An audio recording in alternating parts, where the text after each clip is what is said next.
This is the Stop Animal Cruelty series on Supreme Master Television.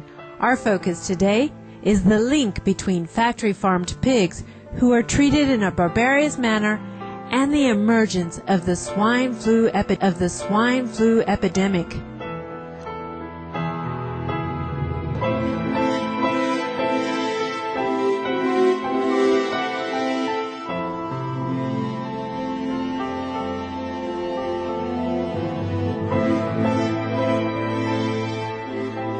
On May 18, 2009, at the 62nd World Health Assembly held in Geneva, Switzerland, the World Health Organization nearly raised the pandemic alert level to 6 and stated that if cases continued to spread rapidly outside the Americas, this highest alert level, signaling a global pandemic, might be declared. Since then, the number of victims has been climbing in Europe, Australia, and Asia. The world of today is more vulnerable to the adverse effects of an influenza pandemic than it was in 1968, when the last pandemic of the previous century began. The speed and volume of international travel have increased to an astonishing degree. As we are seeing right now with H1N1, any city with an international airport is at risk of an imported case. These vulnerabilities to imported cases, to disrupted economies and businesses, affect all countries.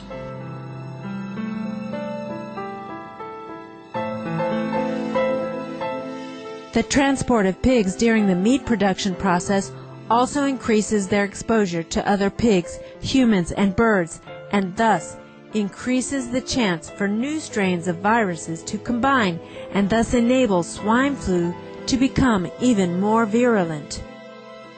These abused and tortured pigs that are being raised for meat have extremely weak immune systems due to being fed an improper and unwholesome diet, being given little to no freedom of movement, and being subjected to non-stop high levels of stress. Thus, viruses thrive as these animals have little resistance to illness. As the animals are kept mostly in dark conditions, viruses can replicate quickly because sunlight, which possesses UV rays which can neutralize viruses, is simply not present. According to the Centers for Disease Control in the United States, 51% of pigs tested in the north-central region of the United States were determined to have been infected with the H1N1 virus at some point during their lives. Moreover, as Robert P. Martin, former executive director of the Pew Commission on Industrial Farm Animal Production, explains, massive overuse of antibiotics by farmers to try and stem illnesses in the animals only makes things worse.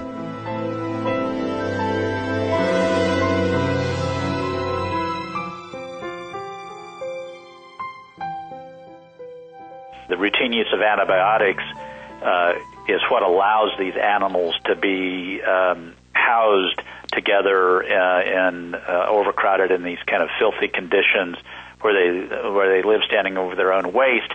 It suppresses the bacterial infections, but that also allows for the environment to be in place for the rapid evolution or mutation of viruses. And then another really serious concern we had is that there is just not enough monitoring of workers in these industrial farms. Yeah, we really decided that given the structure of these industrial operations and the fact that the workers aren't being tested, that a viral outbreak, flu epidemic like we've seen was really a matter of when and not if. But I hope that people start looking in this country at really how we produce food, because it's the system itself that is the problem, and it's not the animals in the system, it's the way we raise the animals that are the problem.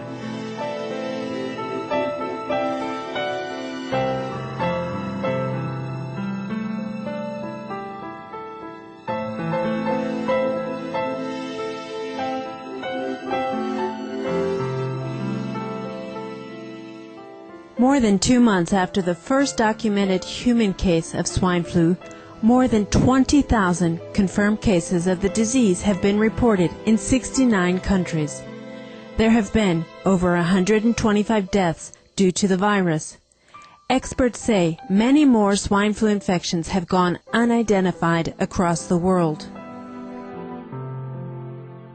In a May 2009 article written for Newsweek, a respected U.S. news magazine, Lori Garrett, Senior Fellow for Global Health at the Council on Foreign Relations, a U.S.-based foreign policy think tank, well summarized the factory farm tie to the swine flu epidemic by stating, "It is a strange world wherein billions of animals are concentrated into tiny spaces. Breeding stock is flown to production sites all over the world, and poorly paid migrant workers are exposed to infected animals. This is the ecology that in the cases of pigs and chickens is breeding influenza.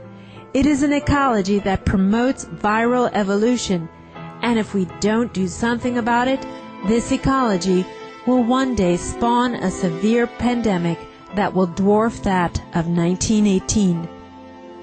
Today, experts fear that the full impact of the swine flu has yet to be seen.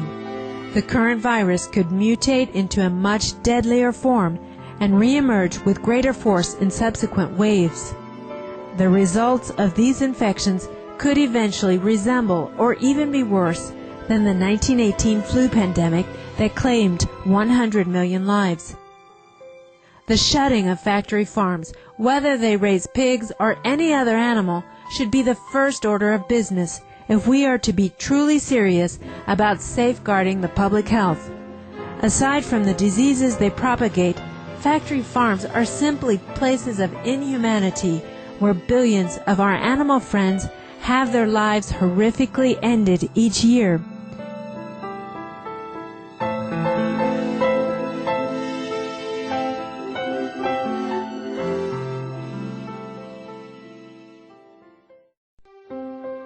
So please, adopt a healthy, organic, vegan, meaning plant-based diet, and help prevent untold human and animal suffering.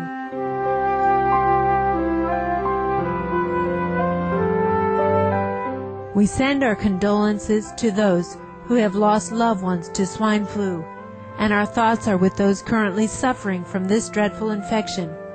We look forward soon to a better time when all beings coexist on earth in health and harmony. Thank you for joining us today on Animal World, Our Co-Inhabitants. Coming up next is enlightening entertainment after noteworthy news. May all animals be given our full respect and love.